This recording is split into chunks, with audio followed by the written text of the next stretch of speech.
Taste the Daily.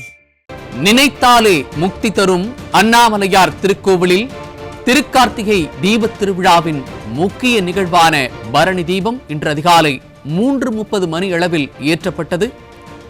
தற்போது அங்கு ஏராளமான பக்தர்கள் கலந்து கொண்டு சுவாமி தரிசனம் செய்து வருகின்றனர். அந்த காட்சிகளை நாம் தற்போது பார்த்துக் கொண்டிருக்கிறோம். அதன் விவரங்களை வழங்குவதற்காக நமது செய்தியாளர் சத்யசீலன் இணைந்திருக்கிறார். அவரிடம் கேட்கலாம். வணக்கம் சத்யசீலன், விவரங்கள். வணக்கம் சையத். நினைத்தாலே முக்தி தரும் திருத்தலமாகவும் பஞ்சபூத ஸ்தலங்களின் அக்னிஸ்தலமாகவும் விளங்கும் திருவண்ணாமலை அண்ணாமலையார் திருக்கோவிலில் பல்வேறு திருவிழாக்கள் நடைபெறுவது வழக்கம்.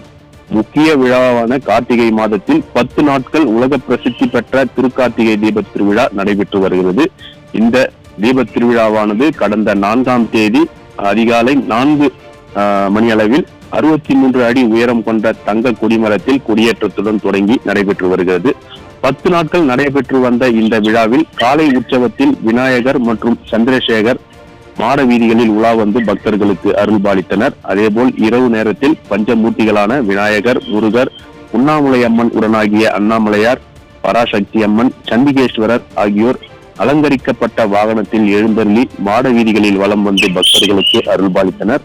விழாவின் முக்கிய நிகழ்வான 10ஆம் நாள் திருவிழா இன்று அதிகாலை உண்ணாமலை அம்மன் உடனாகிய அண்ணாமலையார் மற்றும் பஞ்சமூர்த்திகளுக்கு சிறப்பு அபிஷேக ஆராதனையானது நடைபெற்றது.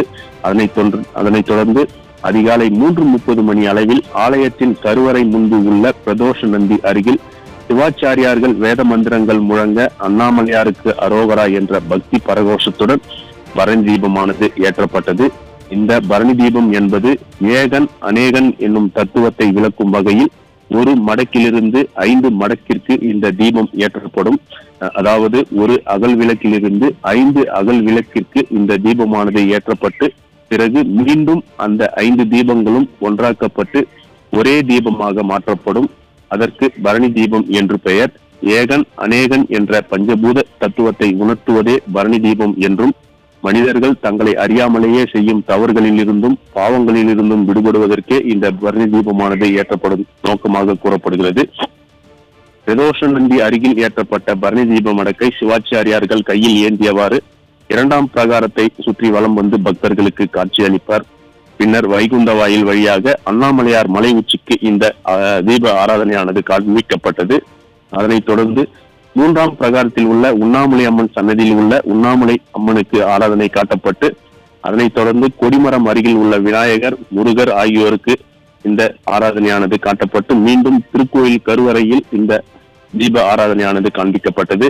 பரணி தீபத்தை தொடர்ந்து இன்று மாலை 5 மணி அளவில் தீபத்திற்கான அனைத்து சிறப்பு பூஜைகளும் தொடங்கப்பட்டு பஞ்சமூர்த்திகளான விநாயகர், முருகர், உண்ணாமுலை அம்மன் உடனாகிய அண்ணாமலையார், பராசக்தி அம்மன், சண்டிகேஸ்வரர் ஆகியோர் பக்தர்களுக்கு காட்சி அளிப்பர். அதனைத் தொடர்ந்து மிக சரியாக 5:58 மணி அளவில் ஆண்டுக்கு ஒரு முறை மட்டுமே காட்சி தரும் அர்த்தநாரீஸ்வரர் ஆனந்த தாண்டவத்தில் பக்தர்களுக்கு காட்சி அளிப்பார். அதனைத் தொடர்ந்து மிக சரியாக மாலை 6 மணி அளவில் அண்ணாமலையார் கோவில் தங்க கொடிமரம் அருகே அகண்ட தீபமும், அதனைத் தொடர்ந்து அண்ணாமலையார் கோவிலுக்கு பின்புறம் உள்ள 2668 அடி உயரம் கொண்ட மலை உச்சியில் மகா தீபமானது ஏற்றப்படும்.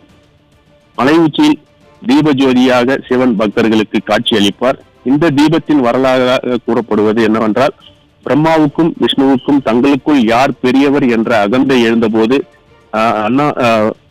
அடிமுடி காணாம் அண்ணாமலையாராக காட்சியளித்தார். அவர்களுக்குள் இருந்த அகந்தையை அழித்து ஆணவத்தை அழித்து தீப ஜோதியாய் காட்சி அளித்தார் என்பது வரலாறு. ஆணவத்தை அழித்த திருத்தலமாகவும் இந்த திருவண்ணாமலை கருதப்படுகிறது.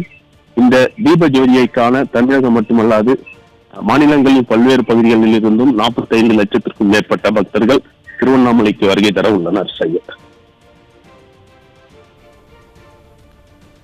சத்யசீலன், இன்றைய தினம் விசேஷமான நாள் என்பதால் இங்கு பக்தர்களுக்கான பாதுகாப்பு வசதிகள், அடிப்படை வசதிகள் எல்லாம் செய்யப்பட்டிருக்கிறதா? அது குறித்த விவரங்கள் என்ன சத்யசீலன்?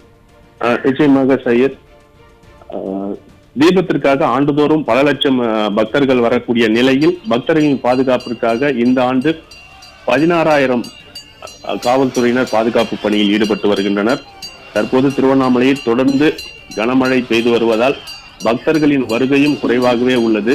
மேலும் பல்வேறு இடங்களில் அமைக்கப்பட்ட தற்காலிக கார் பார்க்கிங் மற்றும் வாகனங்கள் நிறுத்துவதற்கான இடங்கள் மழை தேங்கி நிற்பதால் மிகுந்த சிரமத்திற்கு உள்ளாகி வருகின்றனர். சையத்.